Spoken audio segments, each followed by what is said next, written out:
Сәлеметсіздер ме, құрметті әріптестер? Менің сабағымның тақырыбы бос уақытты тиімді пайдалану. Оқу мақсаты тыңдалған мәтін мазмұны негізінде сұрақтарға жауап беру, көтерілген мәселе бойынша өз ойын білдіру. Жұрнақ арқылы жасалған туынды сөздерді, ауызша және күрделі сөздерді жазбаша тілдесім барысында қолдану. Егер де есті кісілердің қатарында болғың келсе, күнінде бір мәртебе, болмаса жұмасында бір, ең болмаса айында бір өзіңнен өзің есеп ал. Сол алдыңғы есеп алғаннан бергі өмірді қалай өткіздің екен? Не білімге, не ақиретке, не дүниеге жарамды күніңді өзің өкінбестей қылықпен өткізіппісің? Жоқ, болмаса не қылып өткізгеніңді өзің де білмей қалыппысың, дейді Абай Құнанбайұлы 15-ші қара сөзінде. Ал балалар, тыңдалым мен айтылым мақсаты бойынша бос уақытыңызда не істейсіз? Бейне жазбаны көрейік. Бір уақыт телефонмен отырып жатыр. Біз Instagram қараймыз, YouTube қараймыз, ойын ойнаймыз. Сізде сол сұрақ мазалай ма? Ендеше осы бинаны соңына дейін қараймыз. Я, Сурат? Я, достар.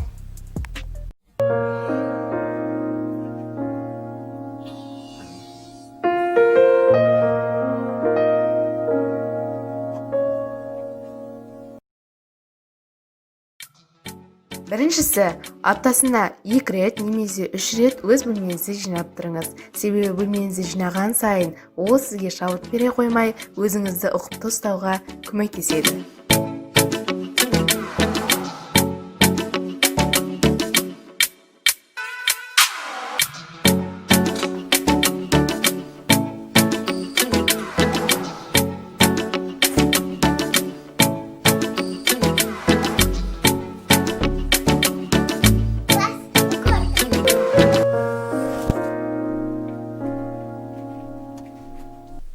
Екіншісі, күннің нұры. Біз қалай күннің нұрымен демаламыз десеңіз, терезеден түсіп тұрған күннің нұры адам баласына үлкен шабыт береді. Күн қозғалыс, даму, өсіп өркендеудің және өмірдің белгісі. Күннің астында тек қана сіз бен біз емес, барлық адам өз-өзін жайлы сезінеді. Күннің нұры адам денсаулығына өте пайдалы екенін ұмытпаңыз.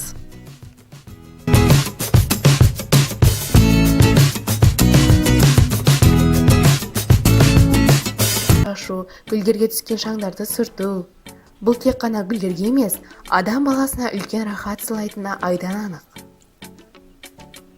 Және сіз білесіз бе, гүлді науқастанып жатқан адамның сауығып кетуіне әсер ететін ата-бабаларымыз бұрыннан білсе керек. Сол себептен ертеректе науқас жанның алдына гүл шоқтарын қою дәстүрге айналған.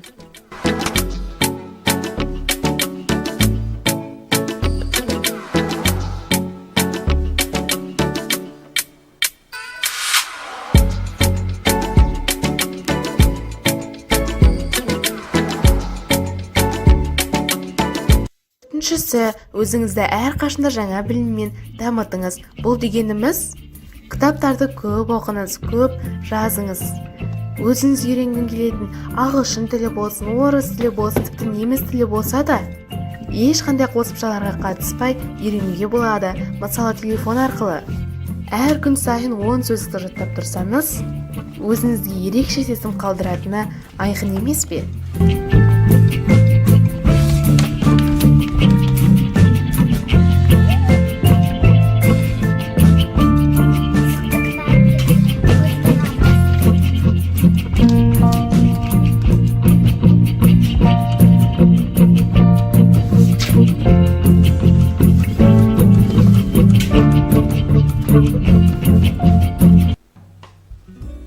Келесісі, өзіңіздің жаныңызды рахаттандыратын керемет музыка тыңдаңыз.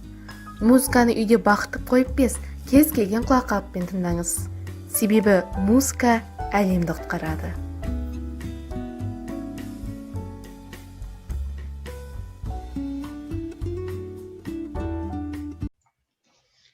Ал балалар, біз жаңа бейне жазбаны көрген болсаңыздар, сол бейне жазбаны көрген, тыңдаған ақпараттарымыз бойынша, тыңдау, келісу, талқылау деген әдіс бойынша мен сіздерден мына сұрақтар бойынша жауап алғым келіп тұр, соны жауап берейікші. Бірінші сұрақ, уақыт деген не? Кім жауап береді? Аслан жауап бере ғой. Уақыт деген бұл өмірдегі ең қымбат нәрсе. Уақытты артқа қайтара алмайсың. Өте жақсы, керемет, жарайсың. Тағы кім жауап береді? Жарайды. Келесі екінші сұрақ. Хобби мен бос уақыт сөзінің мағынасын қалай түсінесіз? Кім жауап береді осы сұраққа? Мен жауап беремін. Мери жауап бере ғой. Хобби дегеніміз адамның бос уақытында айналысатын сүйікті ісі. Дұрыс, өте жақсы. Үшінші сұрақ. Келесі балалар кім жауап береді тағы? Хобби дегеніміз не, бос уақыт дегеніміз не? Кәне, кім жауап береді? Менің бос уақыттағы Мен апай, Сұлтан жауап бере ғой. Сұлтан? хобби дегеніміз адамның өзінің бос уақытында айналысатын басқа да заттары. Жарайсың. Нәрсесі. Яғни сүйікті Бос уақыт адам. дегеніміз адамның барлық жұмысы біткен кезде бос уақытта сүйікті ісі бос уақытта хоббимен айналысады адамдар. Өте жақсы, керемет. Тағы кім ойларың бар ма тағы қосатын? Кім қандай ой қосады? Келесі үшінші сұраққа жауап берейік. Сіздердің хоббиіңіз кім? Бір-бірден айтып шығайықшы. Мен жауап берейінші. Мерейден бастайғы. Жауап бере ғой. Мен бос уақытында анама үй жинауға көмектесемін. Және де бос уақытында мен телефонның ішінде ағылшын тілін үйрену программасы бар. Мен сол арқылы ағылшын тілін үйренемін. Жарайсың, бәрекелді. Тағы кім жауап береді? Ал, жауап беріңіз, Аслан. Мен бос уақытта спортпен айналысам, сосын кітаптар оқимын, ертегі кітаптар, әртүрлі оқиға кітаптарын. Өте жақсы. Тағы, Сұлтан, сіз немен айналысасыз бос уақытыңызда? Жауап беріңіз. Мен бос уақытымда спортпен анама үйді жинастыруға көмектесемін. Кей кезде телевизор көремін. Жарайсыз. Аяжан, жауап береміз бе? Жауап бере ғой. Қысылма, ешқандай қобалжымаңдар. Менің хоббиім сурет салу, кітап оқу, Дұрыс. анама көмектесемін. Жарайсыңдар, балалар. Бос уақытымда теледидар көргенді жақсы көремін. Жақсы, керемет. Енді балалар, төртінші сұраққа жауап берейікші. Қазіргі кезде балалар бос уақытын қалай өткізеді? Аслан жауап бере ғой. Көбінесе қазіргі балдар өздерінің ұялы телефонында немесе компьютерлерде отырады, әртүрлі ойын ойнайды. Дұрыс, дұрыс. Тағы кім жауап береді? Мен жауап берейінші. Мери. Қазіргі уақытта балалар телефон ойнайды. Аслан айтып өткендей. Бірақ мен оны дұрыс емес деп ойлаймын. Телефон ойнағанша телефонның ішінен әртүрлі ойындар ойнағанша программалар тартқан дұрыс. Мен мысалы, менің сотығымда Duolingo атты программа бар. Ағылшын тілін және де француз тілін үйретеді. Мен сол арқылы ағылшын тілін үйренемін. Жарайсыздар. Енді балалар, оқулықпен тапсырманы орындаймыз.